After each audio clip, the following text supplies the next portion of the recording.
El anime empieza de una manera siniestra, con un demonio aterrador devorando el cráneo de una señora. En eso, aparece una niña y piensa que eso solo es un fantasma, sin tener idea de que esa escena cambiaría su vida para siempre. Ese mismo día, la ambulancia llega al lugar y los paramédicos encuentran a la niña desmayada en un hoyo, pero por suerte todavía está viva y la rescatan de inmediato. 8 años pasan, esa niña crece, entra a la preparatoria y descubrimos que su nombre es Nanoka. Ella vive con su abuelo y, mientras baja corriendo las escaleras, se da cuenta de que va súper tarde para la escuela. El abuelo, bien relajado, ni se acordaba de que hoy era el primer día de clases. Antes de salir, Nanoka hace una oración por sus padres fallecidos y, de repente, la ama de llaves Asuma aparece detrás de ella como si fuera un fantasma. Ella le trae un vaso de jugo de verduras bien preparado y le avisa que tiene que tomárselo antes de irse. Nanoka intenta escaparse, pero Asuma se convierte en un verdadero monstruo y le dice que no va a salir de ahí sin acabarse el vaso.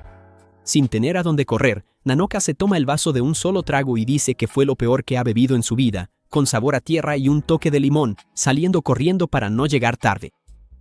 En cuanto llega a la escuela, va directo a la clase de educación física y participa en una carrera, pero se detiene en cuanto escucha el silbato. La maestra avisa que ella recorrió una distancia muy corta en 17 segundos, o sea, es demasiado lenta y toda la clase piensa que es pésima en los deportes. En eso, vemos a su compañera Haruka hablando de un tema extraño en el salón. Un fantasma apareció en la zona del centro comercial abandonado y cada vez que se acerca a esa calle, escucha voces extrañas. Ella le recuerda a todos que ahí ocurrió un accidente hace 8 años. Yui y Tomi llaman a Haruka aparte y le piden que hable más bajo, ya que fue la familia de Nanoka la que murió en ese accidente. Haruka, medio despistada, va a pedir disculpas, pero Nanoka finge que ya olvidó eso hace tiempo. La verdad es que en esa época, ella iba en el coche con sus papás pasando por la calle del antiguo mercado cuando el carro fue tragado por la tierra y todos quedaron atrapados ahí abajo hasta morir. Hasta hoy, nadie entiende cómo Nanoka salió de ese accidente sin un solo rasguño. Cuando llegó la ambulancia, ella estaba fuera del coche, con la cara llena de sangre y desmayada. Después de la escuela, Nanoka regresa a la misma calle y se da cuenta de que el asfalto está como nuevo, como si nada hubiera pasado. Las amigas llegan justo detrás, todavía hablando de los fantasmas, y se sorprenden al ver a Nanoka ahí. Ella disimula y dice que solo pasa por ahí porque es un atajo. De repente, por primera vez, Nanoka escucha la voz de alguien viniendo de la calle antigua, pero nadie más oye nada. Ella decide entrar para comprobarlo con sus propios ojos. Después de unos pasos, todo el lugar cambia y literalmente es transportada a otro mundo. Es la misma calle, pero en una época muy antigua y aparecen fantasmas de personas que vivían ahí. A Nanoka le parecen extrañas las ropas antiguas y no entiende cómo es que el cuerpo de esas personas es transparente. Ella se da cuenta de que son fantasmas y decide regresar por el mismo camino, pero de repente, una chica la llama desde lejos. La chica confirma que Nanoka sí es humana y Nanoka nota que está herida, con una aguja clavada en la espalda. De la nada, el color del rostro de la chica cambia, ella se transforma y un insecto mantis religiosa gigante sale de dentro de ella. La criatura se lanza para atacarla y Nanoka huye desesperada, sin entender de dónde salió eso. Es en ese momento cuando aparece un joven llamado Mao, junto con su ayudante Otoya. Nanoka se da cuenta de que Mao no es transparente y grita pidiéndole que la salve, pero Mao se queda parado en su lugar, esperando que ella se las arregle sola. La mantis religiosa ataca con sus garras, Mao se mueve a una velocidad impresionante, pero Nanoka termina lastimándose. En cuanto la sangre de ella toca al monstruo, este comienza a destruirse. La criatura intenta huir, pero Mao saca su espada legendaria y corta al insecto por todos lados. Otoya se acerca a un pedazo de la carcasa, cava un poco y saca de ahí un pequeño mantis religiosa, que era el verdadero causante del problema, y le lanza el bicho en la cara a Nanoka. Nanoka se molesta porque Mao se negó a ayudar, pero él responde que pensó que ella era fuerte por su sangre, ya que el bicho se desmoronó en cuanto la tocó. Mao empieza a sospechar que la chica es un monstruo. Nanoka se ofende, se levanta y se va en ese mismo momento. Mao la sigue, empeñado en descubrir su historia. De repente, Mao ve que la chica desaparece frente a él y se da cuenta de que logró atravesar la barrera. Nanoka regresa a la ciudad y encuentra a sus amigas paradas, todavía platicando. Haruka le dice que se ve fatal, como si la hubiera atropellado un carro, con la ropa toda llena de lodo. Nanoka se da cuenta de que todo fue real. Vuelve a casa, se da un baño y empieza a pensar que fue una alucinación, porque cuando se mira el brazo, está intacto. Al día siguiente, el abuelo se da cuenta de que ella se curó de repente y que todas las heridas desaparecieron. Nanoka inventa una excusa para no preocuparlo. Poco después, Azuma aparece de nuevo con el jugo mortal y Nanoka termina tomándolo solo para poder salir de la casa. Mientras tanto, Mao todavía está en la puerta de la calle antigua, tratando de entender cómo salió de ahí. Otoya comenta que la chica atravesó la barrera y Mao explica que usó un remedio especial del desierto para curar heridas rápidamente, además de hierbas para limpiar el veneno, revelando que el poder de Nanoka está sellado por algo desconocido. Por otro lado, Nanoka sale corriendo porque ya va tarde a la escuela. Yui pasa junto a ella en bicicleta y ya se despide, pero Nanoka decide aumentar la velocidad. De repente, se ve volando como un cohete y no entiende qué está pasando con su propio cuerpo. Se topa de frente con un coche y el conductor piensa que la atropelló, pero Nanoka salta rápido, vuela por encima del edificio y el dueño del coche baja aterrorizado creyendo que ella está debajo del vehículo. Yui ve todo desde lejos y dice que es imposible que esa sea la Nanoka que ellas conocen. Nanoka apenas puede respirar sin entender cómo su cuerpo cambió de esa manera y regresa a casa de tan exhausta que está. Se sienta en la cama, piensa en todo lo que pasó y sabe que todo esto empezó desde que entró en la calle antigua, sintiendo que Mao es el único que tiene las respuestas. Sale de su cuarto y ve a su abuelo preparando el jugo con Azuma, pero Soma avisa que ahora la dosis es más concentrada. Nanoka ya no aguanta más. Huye de casa y regresa al portón de la calle vieja. En cuanto entra, el escenario cambia y vuelve a la calle de los fantasmas. Otoya la ve y corre hacia ella. Ella pregunta por Mao y Otoya le avisa que él está investigando la ciudad porque todos notaron que algo raro está pasando ahí, con los cuerpos de las personas volviéndose transparentes como fantasmas. Mao llega a una casa grande en la ciudad y cree que la persona que busca está escondida ahí. De repente, un policía gigante aparece detrás de él y se da cuenta de que Mao no es de la ciudad.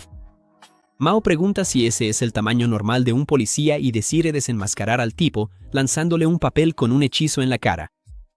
Cuando le quitan el papel, se revelan unos pelos gruesos y el policía se transforma en una rata mutante enorme. Mao entiende que él es el monstruo que lo va a ayudar. Cuando la rata intenta atacar, Mao le clava la espada y le advierte que el hechizo está ligado a los pelos de su cuerpo, o sea, si hunde más la espada, el dolor se va a multiplicar. Le exige a la rata que diga quién construyó la ciudad y puso la barrera espiritual. La rata jura que no sabe nada, que lleva mucho tiempo viviendo ahí alimentándose de almas. Nanoka llega con Otoya y ve a Mao torturando al monstruo. Otoya explica que Mao es un exorcista y médico, y que su trabajo principal es cazar monstruos y fantasmas. Mao le pregunta a la rata si conoce a Yuki, el demonio gato. La rata de verdad no sabe, así que Mao guarda la espada para irse. La rata decide atacar por la espalda y lo muerde, pero en cuanto la sangre de Mao lo toca, la rata grita de dolor y la sangre derrite todo su cuerpo hasta que solo queda el esqueleto. Otoya se queja, caray, ten más cuidado. Ahora voy a tener que lavar y coser tu ropa rota todos los días. Cuando regresan, Nanoka le pide a Mao que use el remedio en ella, pero él dice que no es necesario y se cura al instante, advirtiendo que cualquiera que toque su sangre va a morir. Nanoka se enoja, dice que no es un monstruo y piensa que Mao es un genio, pero Otoya le recuerda que él es un exorcista. Mao explica que eso no es magia, es una maldición, y que el demonio gato Yuki fue quien lo maldijo. Otoya explica que Yuki es un demonio creado por la magia de los insectos, un ritual oscuro donde ponen insectos venenosos y serpientes en un barril para que se maten entre ellos. Después, usan la sangre y los restos para hechizos. El último bicho que sobrevive se usa para crear maldiciones o venenos letales. El demonio Yuki nació así, lo pusieron con varios otros gatos hasta que mató a todos, convirtiéndose en el sobreviviente maldito. Nanoka se asusta cuando ve la espalda de Mao. Una herida enorme, llena de marcas de garras y todavía sangrando. Mao cuenta que esa marca apareció después de la maldición de Yuki. Él recuerda que Nanoka regresó para decir algo importante y ella le pide una explicación de lo que le pasó. Nanoka finalmente recuerda que vio un monstruo oscuro que se quedó parado y luego se le acercó el día del accidente. Mao escucha la descripción y dice que es solo uno más entre miles de monstruos parecidos. Otoya llega en una carreta y ellos se despiden. Mao no cree que ella sea humana y Otoya pregunta cuál es la especie de Nanoka. De repente, los dos se asustan cuando Nanoka aparece corriendo detrás de ellos a una velocidad increíble, gritándoles que esperen. Llegan a otra ciudad y Nanoka se queja porque la dejaron sola en un lugar extraño. Ella nota que las personas ahí parecen normales, no son transparentes. Ella ve a un vendedor de periódicos, la ciudad parece antigua, como si hubieran regresado en el tiempo. Mao lee en el periódico que una serie de crímenes ha vuelto a ocurrir. Están apareciendo cuerpos decapitados y ya van 5 víctimas. Nanoka se queda en shock al escuchar eso, toma el periódico para leer y se fija en la fecha de arriba. Están en el año 1923 y Mao entra a un restaurante muy antiguo y una mujer llamada Tenko recibe al Dr. Mao. En esa época, Mao es conocido como médico y curandero espiritual. Tenko nota que la ropa de Nanoka es muy corta, le parece raro que una chica de esa época use una falda así y piensa que trabaja en el circo. Mao dice, déjalo así, es solo una chica loca. Nanoka responde, ¿a quién estás diciendo loca? Tú eres el último que puede decir eso. Tenko regresa acompañada de una niña llamada Sayo, que trabaja como sirvienta en la mansión de un vizconde y le cuenta al Dr. Mao sobre los asesinatos de las cabezas cortadas. Sayo cuenta que su patrón está muy enfermo, lleno de heridas grandes en la cara y prohibió la entrada de médicos y sirvientes.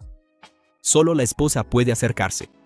Él empezó a salir en medio de la noche con la cara cubierta, siempre regresando después de que todos ya estaban dormidos. Una noche ella lo vio regresar con una bolsa en la mano que estaba goteando sangre. Otoya deduce que el patrón es el asesino y usa la bolsa para esconder las cabezas. Tenko le pregunta a Mao si eso tiene que ver con el demonio Yuki y Mao decide investigar personalmente. Él recuerda el día en que fue atacado con flechas en la espalda, casi muriendo, y el demonio Yuki apareció exigiendo su cuerpo para salvarlo. Mao se negó, fue atacado y maldecido para siempre. Él recuerda que logró levantarse, herido, tomó la espada y le cortó la cabeza al gato, que salió volando para escapar. Mao explica que Yuki puede usar a los humanos como recipientes, poseyendo sus cuerpos. Llegan a la mansión por la noche. Sayo avisa que va a dejar la puerta trasera abierta para que entren sin ser vistos. Sayo lleva los vendajes y medicinas al cuarto del patrón, y la esposa le pide que deje las cosas ahí. De repente, el vizconde la llama, se levanta y dice que ella huele raro. Mao siente un aura de monstruo en la mansión y corre para salvar a Sayo. El vizconde saca la espada para matarla, pensando que ella reveló los secretos de la casa. La esposa intenta impedirlo, pero él la amenaza también. Sayo grita cuando él se le acerca, pero Mao salta por la ventana, irrumpe en el cuarto y le dice en la cara al vizconde que él es el asesino. Abajo, Nanoka da un salto y termina allá arriba, sin poder creer que volvió a saltar tan alto. Mao espera que el vizconde confiese que cortó las cabezas de los jóvenes para robarles la piel del rostro. El vizconde se da cuenta de que fue descubierto, lanza a Sayo sobre Mao y sale volando por la ventana. Mao se enfrenta cara a cara con el vizconde en el techo y le pregunta si él es el demonio Yuki. Él lo ignora y ataca. Mao se da cuenta de que no es Yuki, porque el aura es diferente. Él corta la venda del rostro del tipo y se asusta al ver hilos saliendo de su cabeza, además de un montón de arañas negras saliendo de su cuerpo. Él entiende que el tipo ya era un cadáver y que los hilos vienen del cuarto de Sayo, lo que significa que el verdadero monstruo todavía está ahí dentro. Él ve a Nanoka desmayada en medio de un montón de telarañas y se asusta al ver que la esposa del vizconde se convirtió en una araña gigante. La mujer araña le dice a Nanoka que las telarañas no se pueden cortar y comenta que el exorcista que anda con ellos es muy guapo, que quiere comerse su cabeza. La esposa es la verdadera asesina, lanza más telarañas para asfixiar a Nanoka y dice que su platillo favorito son las cabezas de jóvenes. Nanoka se enfurece y su fuerza interior despierta de nuevo. Afuera, Mao corta las telarañas, entra al cuarto y ve a Nanoka colgada del cuello, poniéndose morada. Mao se da cuenta de que las telarañas son muy gruesas y apenas puede bloquearlas. Nanoka intenta usar su fuerza para romper los hilos, pero falla. La araña saca una escopeta, le dispara en el hombro a Mao y se burla del hecho de que un exorcista esté ayudando a un monstruo. La araña ataca a Mao para quedarse con su cabeza, lo atrapa por todos lados, le tira la espada y le advierte que los hilos no pueden ser cortados con armas normales. Toya se da cuenta de que Mao no está peleando y eso es porque Mao solo está esperando a que ella muerda su cuello para matarla con su sangre envenenada. Pero cuando ella se acerca, es jalada hacia atrás. Para sorpresa de todos, Nanoka sigue viva. Ella se transformó de nuevo y la sangre de su cuello derritió los hilos. Mao decide cortarse para destruir las telarañas con su propia sangre. La araña corre tras Nanoka, lanza telarañas sobre Mao y vuelve a atrapar a Nanoka. Nanoka ve la espada de Mao cerca de ella y estira el brazo para agarrarla. La araña le advierte a Mao que su sangre se va a acabar antes de destruirlo todo. Nanoka finalmente alcanza la espada y con todas sus fuerzas ataca a la mujer araña, cortando al monstruo en 20 pedazos y matándola al instante. Del cuerpo sale una arañita. Mao no puede creer que ella haya logrado usar la espada. Él lo encuentra muy extraño, porque la espada solo responde a él y a personas con la misma energía. Él se da cuenta de que Nanoka tiene la misma energía y se queda impactado, porque la espada tiene la maldición del demonio Yuki y cualquier persona que la toca explota por dentro y sangra hasta morir. La espada de las 7 estrellas estaba con Mao cuando él luchó contra el gato. La sangre salpicó a los dos y ambos fueron malditos. Si Nanoka sostuvo la espada, mató a la araña y salió ilesa, significa que ella también lleva la maldición del demonio gato. Otoya interrumpe: sé que la charla sobre maldiciones está buenísima, pero ¿alguien me puede sacar de aquí? Nanoka se asusta porque Otoya fue literalmente partido a la mitad. Él explica que fue alcanzado por la energía de la espada. Mao dice: relájate, compa, no voy a dejar que ella toque mi espada nunca más. Otoya responde: mándala lejos para que tengamos paz. Nanoka no puede procesar todo esto y se desmaya otra vez. La sirvienta Sayo despierta y Mao le pide que llame a la policía en cuanto ellos se vayan, diciéndole que diga que se desmayó y no vio nada. Ellos regresan a la calle del mercado antiguo y Mao muestra el muñeco donde está el alma de Otoya, pone un hechizo y hace que Otoya lo trague, transfiriendo el daño al hechizo. Otoya se siente como nuevo. Mao revela que liberó su alma y la encerró en el muñeco. O sea, Otoya es un espíritu. Mao no cree que Yuki también haya maldecido a Nanoka, lo que prueba que se encontraron en el pasado y que el monstruo que ella vio de niña era el demonio gato. Nanoka se da cuenta de que no estaba herida en el accidente y que la sangre era de otra persona. Ella menciona un incendio en esa época. Otoya dice que el demonio gato tiene conexión con la ciudad. El problema es la barrera espiritual que solo ella puede atravesar. Ella decide regresar para investigar y Mao le da una bolsita de polvo mágico para que lo beba cuando esté en peligro. Cuando Nanoka cruza de regreso, ya está oscuro y al llegar a casa descubre que estuvo fuera una semana entera, aunque solo pasó un día en el otro mundo. El abuelo se desmayó de preocupación. Nanoka pide mil disculpas y el abuelo la perdona. Al día siguiente, en la escuela, sus amigas piensan que pasó la semana en el hospital y ella confirma la historia. Nanoka investiga sobre el accidente de 2011, pero las noticias solo dicen que sobrevivió de milagro. Hitomi la ve en el celular y las chicas llaman a un chico del salón llamado Sira para que ayude. Van a platicar a un restaurante y Sira dice que el derrumbe de la calle no fue normal. Nadie sabe la razón y la foto muestra que una fuerza enorme destruyó todo. Sira cuenta que leyó en un artículo que los guantes de un bombero se derritieron al tocar la sangre de la cara de ella. Nanoka está segura de que era la sangre de Yuki. Sira cuenta que las ventanas del coche estaban cerradas y nadie entiende cómo ella terminó afuera. Nanoka recuerda una fuerza enorme jalándola hacia afuera. Ella le agradece a Sira y le pregunta por qué investigó tanto. Sira se pone apenado, dice que fue para ayudar y elogia su fortaleza. Al día siguiente, Hitomi y Yui dicen que Sira solo hizo eso porque está completamente enamorado de ella. Por otro lado, Mao está atendiendo a una fila de pacientes monstruos. Otoya cuenta que rentaron un lugar y ahora es la clínica de Mao. Después del trabajo, toman un té verde con menta. Mao pregunta qué hizo Nanoka en los últimos 10 días y ella se confunde, ya que en su mundo solo pasaron 2 días. Mao recuerda que Nanoka dijo haber visto la ciudad incendiándose cuando era niña, pero nadie en el mundo antiguo sabe de ese incendio. En el mundo de 1923, vemos a una vidente llamada Soko. Un hombre irrumpe en el lugar buscando a su esposa, llama a Soko farsante y reta a la vidente a matarlo si de verdad tiene poderes. Soko dice que él va a morir en 3 días. Mao escucha esa historia de la mesera Tenko en el restaurante. Ella cuenta que el hombre sí murió de un ataque al corazón en 3 días, aunque era súper saludable. Mao no se lo cree y quiere investigar. Mao sospecha que Soko se encontró con el demonio Yuki, ya que el gato tiene poderes parecidos. Él recuerda el día en que encontró al maestro muerto en el templo de Yayuki robando pergaminos secretos que solo el maestro y el alumno podían acceder. El gato se tragó el pergamino y absorbió todo el conocimiento de exorcismo al instante. Nanoka pregunta cuándo pasó eso y Mao revela que ese robo fue su primer encuentro. O sea, él lleva 90 años viviendo con la maldición. Nanoka suelta, caray, ni siquiera eres humano. Y entiende que ella también puede vivir para siempre. Mao le pide a Nanoka que se disfrace y vaya, ya que él levantaría sospechas. Nanoka se pone ropa elegante de la época y va al culto de Soko. La vidente convenció a varias chicas ricas de que el fin del mundo se acerca. El ayudante Sujin vende piedras de protección. Una madre lleva a su hija enferma. Soko la abraza, el lugar brilla y Nanoka huele gas, así que contiene la respiración. La niña despierta y todos creen que fue un milagro, pero Nanoka se da cuenta de que todo es una farsa.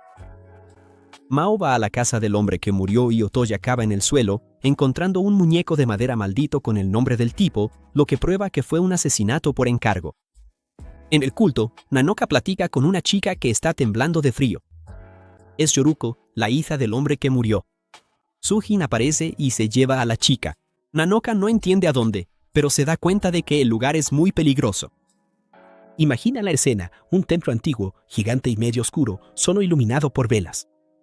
Toda la banda rezando con mucha devoción frente a una cortina bien delgadita. Nanoka está ahí en medio, bien escondida, nomás echando ojo a todo. Se puede sentir esa energía espiritual pesada en el aire, ¿sabes? La chava sentada allá arriba parece que esconde un secreto enorme, de esos que no se pueden ver a simple vista. Afuera, Rohiko está temblando de nervios, muriéndose de preocupación por su papá que está enfermo. Es ahí cuando aparece Sogen. El tipo llega todo imponente con una ropa blanca, llama a Rohiko con una voz grave y llena de autoridad y se lleva a la pobre por unos pasillos tan profundos que ni la luz del sol los conoce. Corte a un río súper tranquilo al atardecer. Mao está ahí, haciendo un ritual bien antiguo al lado de una fogata. El tipo está concentrado, quemando un muñeco de madera místico. Y de repente, el humo negro sube y se convierte en un demonio. La criatura lo mira con sed de sangre, pero Mao se queda bien tranquilo. Él lanza un hechizo para sellar esa energía pesada y la fogata se traga el alma vengativa sin piedad. Pero Mao sabe muy bien que esta guerra contra las maldiciones apenas está comenzando. De vuelta al templo oscuro, ya en plena noche. Sogen lleva a Rohiko para hablar con la líder Soko en una sala cerrada. La chica cae de rodillas en el suelo helado, muerta de miedo. Soko, con una voz más fría que el hielo, suelta la bomba. El papá de Rohiko se va a ir pronto, muy pronto. Eso destroza a la chica, pero ni siquiera tiene el valor de responder. Y Sogen se queda atrás con esa sonrisita de villano. Su plan es robar toda la herencia de la familia. Mientras tanto, Nanoka y Otoya entran a escondidas para investigar qué está pasando en ese culto. Y lo que descubren está fuerte. Los seguidores están sufriendo un lavado de cerebro pesado. La banda está lista para entregar hasta el alma a la joven líder. Siente el ambiente pesado ahora. Rohiko regresa a su cuartito para descansar. Se queda mirando el paquete de medicinas que Sogen le dio. El tipo dijo que era la salvación de su papá, pero en realidad es un veneno súper peligroso. De la nada, un fantasma aterrador sale del humo y estira sus manos de calavera para atrapar a la chica. Ella intenta gritar, pero del pánico no le sale la voz. ¿Y adivina quién aparece justo a tiempo?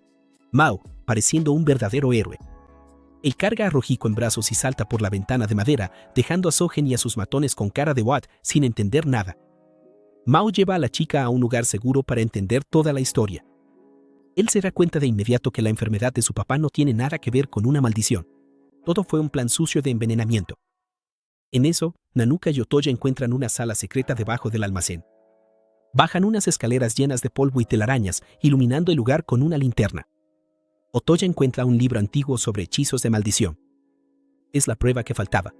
Sogen había estado usando magia oscura todo este tiempo, pero ahí es cuando la cosa se pone fea.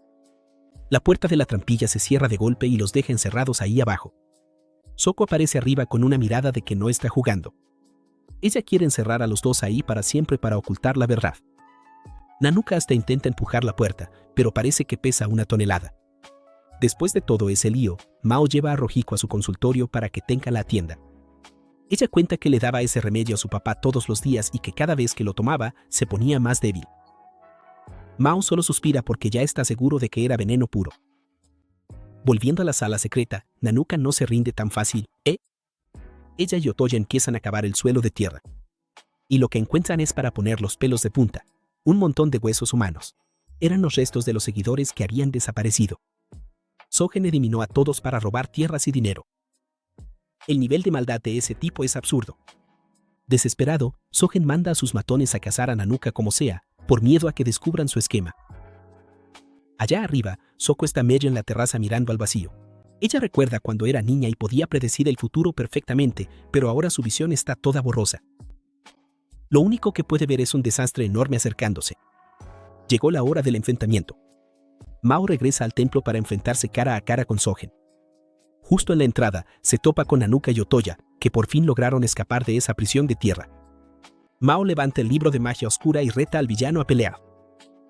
Sogen no pierde el tiempo, saca una espada enorme de debajo de su ropa blanca y suelta que ya alcanzó el máximo nivel de poder. Pero entonces Soko aparece y suelta la verdad. Ella no tiene ningún poder. Solo era una pieza más en el tablero de ese viejo desgraciado. Sogen es el verdadero responsable de todas esas maldiciones pesadas. Él usaba esas tácticas para sembrar el terror entre la gente. Pon atención al contraataque. Mao levanta ese muñeco de madera y empieza a recitar unos hechizos. Él llama de regreso a las almas de todos los que sufrieron en manos del villano.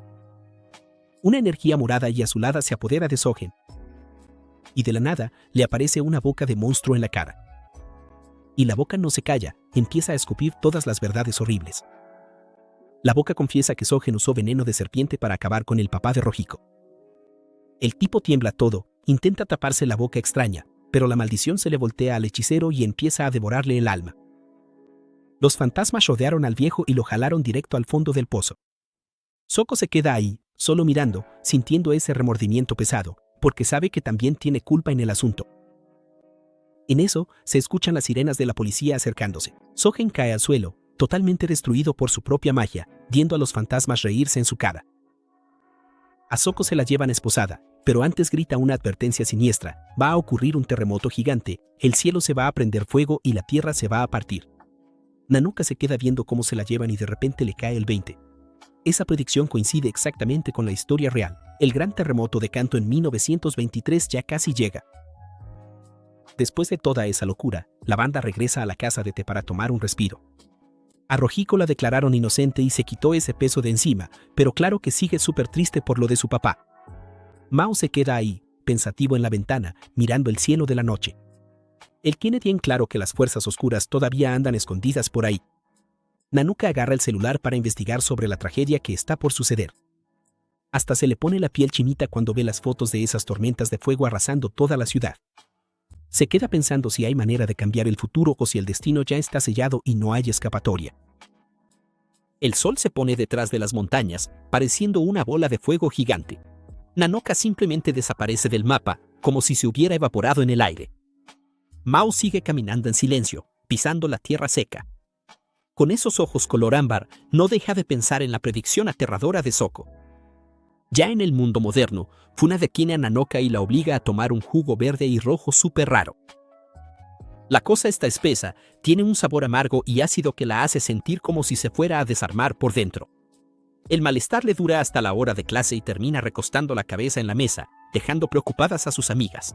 Pero su mente está lejos, atrapada en esa calle comercial aterradora y en el terremoto del pasado. Le pide ayuda a Sira en la biblioteca de la escuela para investigar más.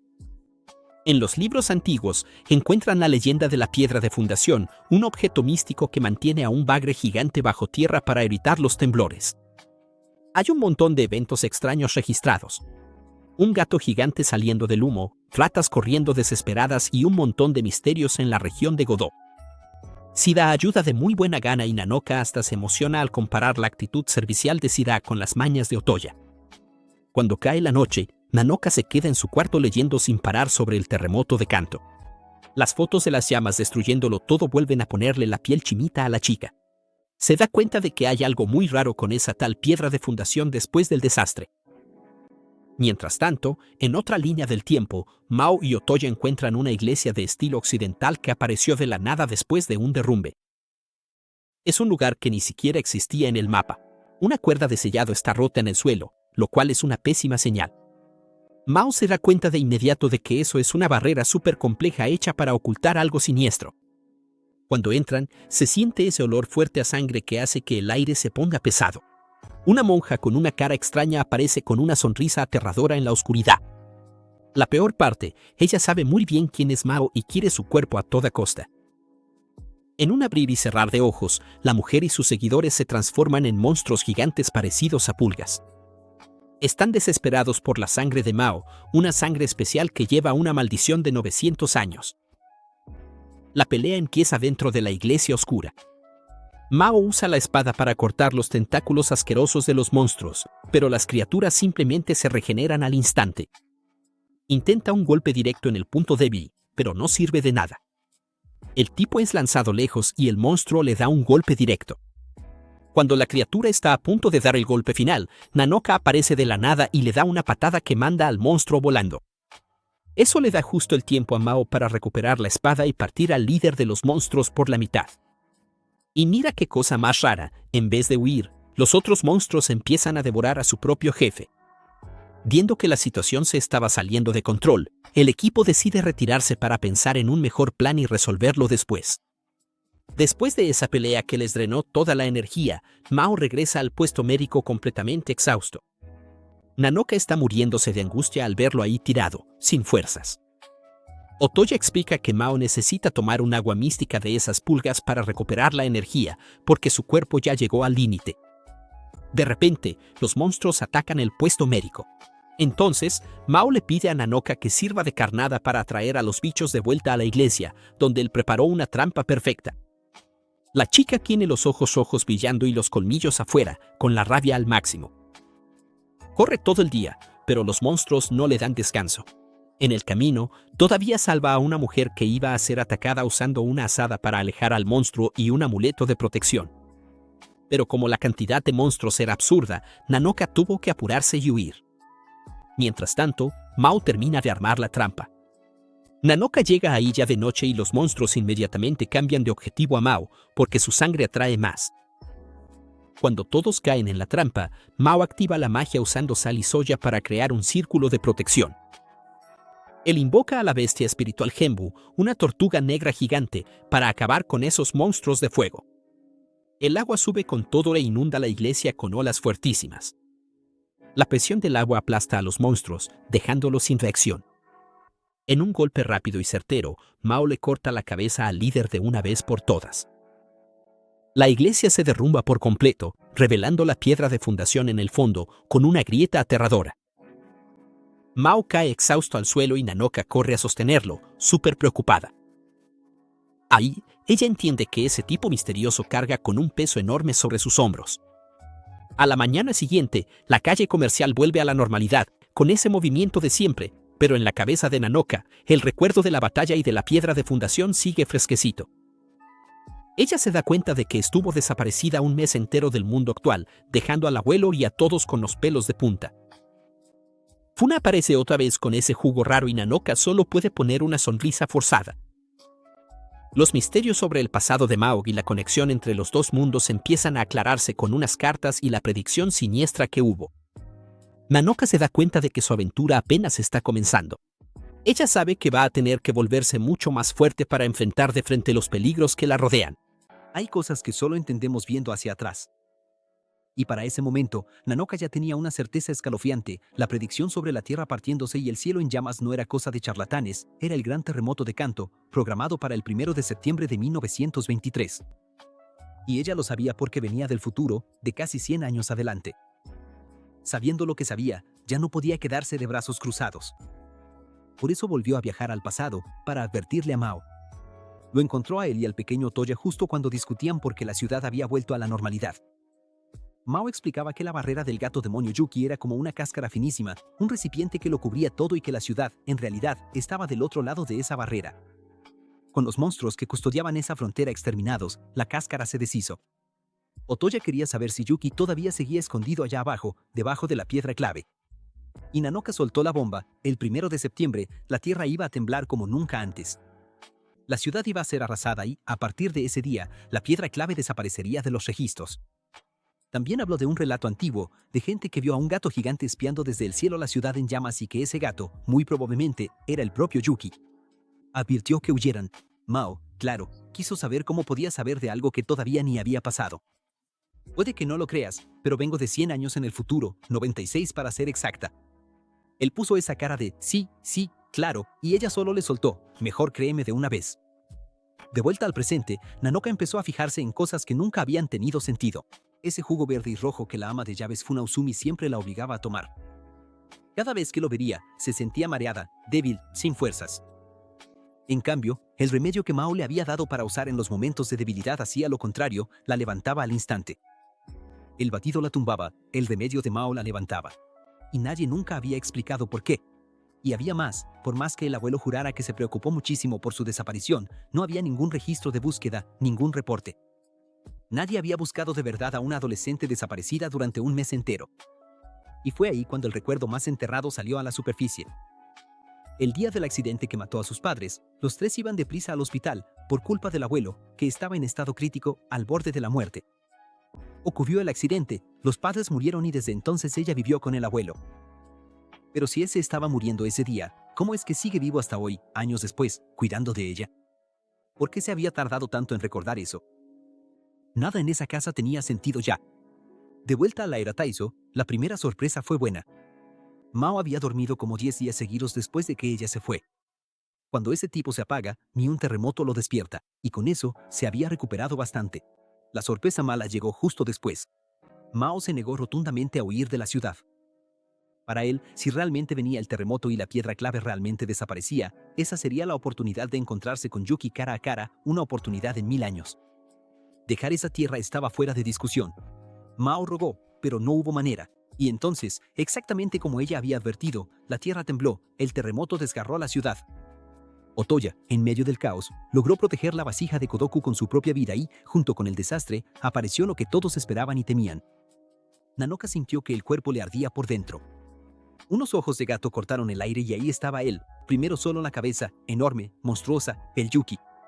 La criatura miró fijamente a Mao y exigió con una voz que venía de siglos atrás, Mao, entrégame tu cuerpo. Y entonces, la historia más antigua de todas finalmente se reveló. Hace 900 años, Mao estaba al borde de la muerte y el Yuki, herido, también agonizaba. Fue cuando la bestia le ofreció el trato, entrégame tu cuerpo y vivirás. Conviértete en mi recipiente, vive dentro de mí. Mao se negó de la única forma que pudo, le cortó la cabeza al monstruo, llevándose a los dos juntos al abismo. Solo que los cuerpos se fusionaron. Por eso, cuando Mao pierde el control y se convierte en esa bestia enorme, su cuerpo, en realidad, es el cuerpo del Yuki. El hacha de dos filos es la prueba de eso. Mao, tú eres el recipiente único en 1000 años. Entrégame tu cuerpo, hazte uno conmigo. Pero Yuki no se detuvo ahí. Volteó la mirada hacia Nanoka y se dio cuenta de algo imposible. ¿Por qué? Tú también llevas la sangre del Yuki, igual que Mao. Tú también sirves para ser mi recipiente. Nanoka se quedó helada. ¿Entonces fue eso? Aquel día, hace 8 años, se había topado con esa cosa. ¿Fuiste tú quien le maldijo? ¿Por qué? Y la respuesta fue puro escalofrío. No sé, dormí por siglos, pero el monstruo dijo algo que lo cambió todo. Dijo que él y Mao habían sido engañados, los dos, hace 900 años, que alguien mató a Asana, incluso robó el tesoro del clan y lanzó la maldición sobre Mao. Y ni el propio Yuki sabía quién había sido. En medio de todo eso, vio atrapada entre las llamas a una niña de 8 años. Era ella misma, ese día, siendo arrastrada a la era Taizo por una fuerza que nunca había entendido. Otoya gritó que si nadie hacía nada, esa niña iba a morir ahí. Y mientras Nanoka intentaba alcanzar a su yo de la infancia, Mao perdió por completo el control y se convirtió en la bestia. Entonces Yuki decidió no terminar la pelea. ¡Qué tontería! Pelear no resuelve nada. He esperado 900 años. ¿Puedo esperar más? Y desapareció, prometiendo preparar un nuevo recipiente, alguien a quien usar cuando la vida de Mao finalmente se acabara. Toda la ciudad ardía. Mao, todavía en forma de bestia, le entregó a Nanoka una piedra de protección, una especie de barrera viva para proteger su cuerpo. Y Otoya contó un detalle macabro de esa noche. Entre los escombros, todavía había cuerpos que nadie había logrado recoger y dicen que, cuando oscurecía, cabezas envueltas en llamas salían volando por encima de las ruinas. Si tienes miedo, dijo Mao, quédate aquí conmigo. Cuando la bestia por fin cedió y Mao volvió a su forma humana, vino el anticlímax más incómodo posible. Se desmayó desnudo en medio del suelo. Nanoka entró en pánico. ¡Qué horror! Está desnudo. Y ahora, y ahora, y ahora, mientras Otoya, impasible, solo pedía que llevaran al patrón a un lugar seguro. Los artistas de un circo ambulante, que se habían mantenido lejos de la galería por miedo a esa energía de cabeza de gato, aparecieron preguntando si el doctor Mao estaba bien. Otoya respondió la verdad. Mao había dejado escapar al enemigo que perseguía desde hacía siglos y estaba devastado. Cuando despertó, abatido, Mao le explicó todo a Nanoka. La piedra clave que mantenía encerrado a Yuki se derrumbó con el terremoto y la bestia escapó. Pero había más. De esa barrera que todos creían destruida, de ese portal entre las eras, la fuerza del terremoto se filtró hacia el futuro. Fue esa fuerza la que provocó el accidente de auto que arrastró a la pequeña Nanoka a la era Taizo hace 8 años. No fue ninguna coincidencia. Y como Nanoka también llevaba la sangre de Yuki, ella había sido elegida como el nuevo recipiente, la sustituta de Mao. Yuki había huido al mundo de ella, al futuro, y ahora la estaba persiguiendo. El problema era que Mao no podía atravesar esa barrera. Todo lo que pudo hacer el día del desastre fue enviar un Shikigami guardián al futuro para proteger a la niña. Otoya le explicó a Nanoka el lado más humano de Mao.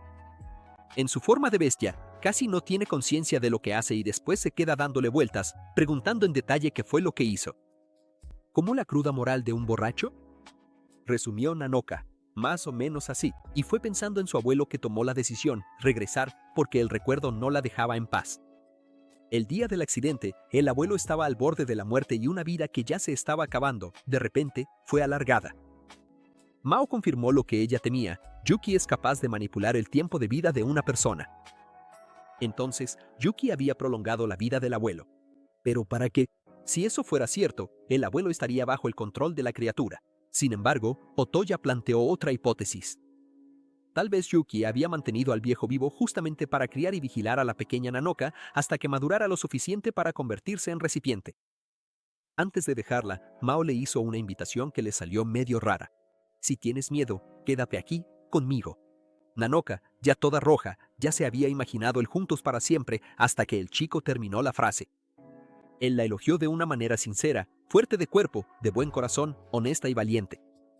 Y luego agregó: serías una excelente subordinada para trabajar bajo mis órdenes. La decepción fue inmediata. ¿Por qué tengo que ser tu sirvienta? Pero aunque se enojó, no se fue con las manos vacías. Exigió un amuleto, un arma, cualquier cosa para protegerse. De regreso en la galería, Nanoka se topó con Sira, el compañero de lentes que siempre encuentra la manera de ayudarla. Él le contó que la había visto salir de ahí pareciendo angustiada días antes y se ofreció a ayudarla en lo que necesitara. Y ella se quedó pensando, ¿quién sería ese aliado que Mao había enviado al futuro? ¿Alguien cercano que siempre la ayuda? ¿Sería Sira? Sin embargo, la respuesta apareció de otra manera. Ozumi se reveló. Ella era el Shikigami guardián enviado por Mao. Y lo contó todo. En el instante en que cruzó la barrera durante el terremoto, la Nanoka de 8 años fue bañada en la sangre venenosa de Yuki, que estaba herido. Cualquier humano común habría muerto en el acto. Nanoka sobrevivió y, con eso, ganó el poder de servir como recipiente. Fue internada por casualidad en el mismo hospital donde probablemente estaba su abuelo. Y el abuelo, que estaba al borde de la muerte, simplemente se recuperó. Milagro, dijeron los médicos. El papel de Ozumi siempre fue uno solo: alejar a la niña de Yuki y protegerla. Y como Nanoka había despertado ese poder de recipiente, Ozumi se encargó de suprimir esa energía, de esconderla con esos batidos de hierbas secretas, esa agua de lodo podrido que la niña se tomaba llorando. Sobre si el abuelo estaba o no en complicidad con el monstruo, Ozumi fue honesta, ni ella lo sabía. Solo sabía que cuando Nanoka no estaba en casa, el viejo casi no se movía. Dormía todo el tiempo, como si viviera solo para su nieta. A pesar de todas las dudas, el reencuentro fue para llorar. Por más sombra que hubiera sobre esa casa, en el momento del abrazo, él seguía siendo el abuelo amable de siempre. En la era Taizo, mientras tanto, Tenko, la dueña de la Milk Hall, fue a visitar a Mao, que estaba herido, llevándole ropa nueva. Ella comentó que, con el terremoto, tanta gente había muerto que los cuerpos no recogidos se convertían, por la noche, en cabezas de fuego que volaban entre las ruinas. Fue entonces cuando a Mao le cayó el 20. La cosa que atacó la galería el día del desastre no era cualquier cabeza de fuego, era una cabeza muy antigua, de unos 900 años. Y eso solo podía significar una persona. En el circo ambulante, el maestro de la troupe reunió a los artistas para irse de la ciudad y descubrió que el domador de cabezas de fuego había dejado el trabajo porque, según él, todas las calaveras que controlaba se habían escapado. Con toda esa desgracia, decía. Banda, el negocio del circo ya se había ido al carajo de una vez por todas. El domador de cabezas de fuego fue hasta la vieja torre Rayonkaku, el rascacielos de 12 pisos de Asakusa, que el terremoto dejó en ruinas, a donde Mao llevó a Nanoka y Otoya. ¡Qué destrucción!, murmuró ella, frente al esqueleto del edificio. Aparecieron luces en la oscuridad, amuletos que atraen a los monstruos y luego el ataque. Quien sea que venga, dijo Mao, yo respondo. Y el atacante se reveló. Un chico con parche en el ojo, cabello claro, cuerdas gruesas enrolladas en el cuello. Era Jack K., antiguo compañero de Mao en el clan de la era Reian y técnicamente su hermano mayor de entrenamiento. Reconoció a Mao a pesar del tiempo. Cambiaste de cara, pero sigues siendo tú, el traidor Mao. Por tu culpa, nosotros. Mao pidió calma y quiso escuchar la historia. Jack K. señaló su espada, la Ragonsei. Mao confirmó que había recibido esa hoja de manos del maestro. Y aquí es donde la historia retrocede 900 años otra vez. En el clan, el maestro le había entregado la Ragonsei a Mao y le dijo que confiaba en él todos los pergaminos secretos pasados de generación en generación. Mao, elegido como sucesor, pero Asana, la hija del maestro, apareció con una advertencia extraña. Mao, ¿estás feliz de recibir esta espada? No, no eres tan ingenuo. La Ragonsei está lejos de ser una buena espada para un verdugo. Es una hoja maldita. En el presente, la pelea comenzó y la Ragonsei repelió el hechizo de Jack K por sí sola, lo que resultó en una serie de bromas. Ryak, que se llama a sí mismo Ryak-sama y aún así le parece poco, se llevó un susto cuando su propio ataque regresó. Mao le advirtió que no tocara la espada, que cualquiera que no fuera Mao o Nanoka y tocara la Ragonsei recibiría el veneno de la sangre de Yuki directo en la vena. Ryak no hizo caso, la tocó y cayó seco, muerto al instante. Se murió, gritó Nanoka, pero como era inmortal igual que Mao, Ryak se levantó de nuevo. Poco después, en un momento totalmente cómico, le dijo a Mao que fuera directo hacia él, solo para hacer que el otro pisara una trampa enterrada y explotara. Casi me muero, se quejó Mao, cubierto de hollín. Nanoka aprovechó para picarlo, oye, te llamas Senpai, pero eres más joven que Mao. Ryak respondió que había entrado a la casa del clan 10 días antes y que por esos 10 días mandaba. Cosa de quien entra un día antes y ya se cree el hermano mayor. Pero detrás de la broma, Ryak notó algo serio. Cuando tocó la Ragonsei, murió de verdad. Así que su inmortalidad era diferente a la de Mao, que vive porque está fusionado con el cuerpo de Yuki. Entonces Ryak contó el secreto más pesado de todos. Le preguntó a Mao si alguna vez había visto el rostro completo del maestro. El lado derecho del viejo siempre estaba cubierto por una máscara y jamás se la quitaba. Ryak había visto lo que pasaba detrás de eso. Poco después de que Mao fuera nombrado sucesor, Ryak y algunos otros discípulos fueron convocados a un salón ritual en la parte trasera de la propiedad, una sala de 5 paredes y 5 entradas, donde cada uno entraba solo, sin ver a los demás, separados por divisiones internas. Allí dentro, el maestro reveló la verdad del clan. Las artes secretas de esa línea no eran exorcismo, eran magia prohibida, hechizos para matar, rituales para llamar de vuelta las almas de los muertos y el secreto de manipular a voluntad el tiempo de vida de las personas. Y el maestro había decidido entregarle todo eso a Mao. Hubo revuelo. ¿Por qué Mao? Lo criticaban, recordando que era descuidado y apenas usaba un solo hechizo. Además, como el propio Mao admitió, nunca le había gustado ninguna maldición. Fue entonces cuando el maestro pronunció la orden que hasta hoy sella la vida de Mao. Quien creyera merecer heredar los secretos, que maldijera a Mao hasta la muerte. Los 5 convocados debían enfrentarse entre sí. El último que quedara vivo sería el verdadero sucesor. Quien no tuviera el valor para eso, que muriera ahí mismo. Así es como siempre se han transmitido estos secretos. Yo también gané mi guerra de maldiciones y sobreviví. Y la frase final cayó como una losa: Mao es el sacrificio de ustedes. Ryak, que era el último entre los discípulos y tenía poquísimo tiempo de entrenamiento, no entendía por qué el maestro consentía tanto a Mao. La explicación estaba en la propia espada. Para heredar las artes de la maldición, decía el maestro, también era necesario el soplo de las emociones oscuras. Y la Ragonsei es la 7ª estrella de la constelación de la Osa Mayor, la estrella del malo Goro.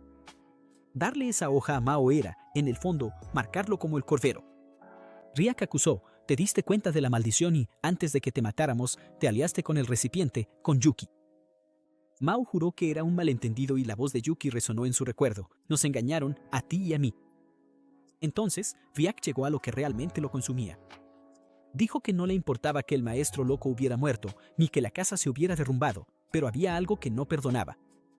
¿Por qué mataste hasta a Sana? Mao se quedó en shock. ¿A Sana? Porque él no se acordaba de nada de eso. Los antiguos hermanos de entrenamiento decían que había sido Mao quien la mató. Riak escupió que ya no quería verlo más y desapareció. Y Mao se quedó ahí, aplastado por su propia memoria borrada. Yo maté a Sana. En esa época, ¿qué fue lo que hice? No me acuerdo. En el presente, Nanoka pone a Chira a investigar sobre esas artes del clan. Él descubrió que, en el pasado, existía un oficio de hechiceros ligado a la medicina que, además de curar, también mataba usando venenos y muñecos malditos. Con el tiempo, esas artes fueron consideradas demasiado peligrosas y terminaron siendo absorbidas por la tradición de los exorcistas hasta que finalmente fueron prohibidas. Pero sobre el clan específico de Mao, Chira no encontró nada en ningún lado. Y Nanoka se dio cuenta de que ya no podía preguntarle directamente a Mao, no con él en ese estado, afectado por la historia de Sana. ¿Cómo sería ella? Se sorprendió pensando en eso, y la memoria de Mao respondió con imágenes. Allá en el clan, Sana tenía un gato llamado Raimaro. El animal se subió a un árbol y no quería bajar. Cuando Mao se ofreció para bajarlo, Sana advirtió que Raimaro no dejaba que nadie más que ella lo tocara. Pero el gato se fue bien tranquilo a los brazos de Mao. Raimaro, ¿te gusta Mao? Se rió Sana, y el Mao de hoy, atando cabos, sintió el escalofrío final. Ese gato, Raimaro, es el que se convertiría en Yuki. Pensándolo bien, desde el principio ya me estaban vigilando. En la clínica de Mao, que seguía en pie entre los escombros, Nanoka ayudaba con las consultas. La gente estaba agradecida, pero mantenía cierta distancia, un poco recelosa de ella. Esa aura de recipiente aleja a la gente. Mao, sombrío, preguntó, ¿no tienes miedo de mí? Aunque no lo recuerde, puede que yo haya matado a Sana, la hija del maestro. Nanoka admitió que, dicho así, sí daba un poco de miedo. Y entonces cambió completamente el tono para hacer la pregunta que de verdad la carcomía, ¿ustedes dos andaban? Porque en el recuerdo, heredar todos los pergaminos del clan también significaba una cosa, que Sana se convertiría en la esposa de Mao. Y cuando le preguntaron a la propia Sana si aceptaba, la respuesta fue seca, obedezco a mi papá. Nada de lo amo, solo obediencia. Mientras tanto, una sombra se movía por los alrededores de las ruinas. Corría el rumor de que cada vez más chicas jóvenes estaban desapareciendo en la región. Y no era casualidad. El hijo de una familia rica, que prestaba el terreno para uno de los refugios de personas sin hogar, estaba cazando a esas chicas. Elegía a propósito a las que no tenían familia, a las que nadie iba a buscar, con una sirvienta encargada de borrar cada rastro. En una carretera desierta, al anochecer, un coche se detuvo al lado de Tenko, que estaba buscando a una compañera de trabajo desaparecida. Niña, es peligroso andar sola por aquí. Súbete. Educadamente, ella se negó. Explicó que estaba buscando a una compañera que había ido a ver a unos parientes cerca de ahí y nunca regresó. Y que, con tantas chicas desapareciendo, estaba preocupada. El hombre solo esbozó una sonrisa. Y antes de que ella se diera cuenta, el coche se le fue encima y la trampa se cerró. ¡Qué mujer tan bonita! Valió la pena venir desde tan lejos. Ese fue el final del episodio. Si llegaste hasta aquí, comenta parte 9. Le voy a dar corazón a todos los que comenten para saber quiénes son la élite que sigue el canal. Suscríbete y activa la campanita porque lo que viene te va a volar la cabeza.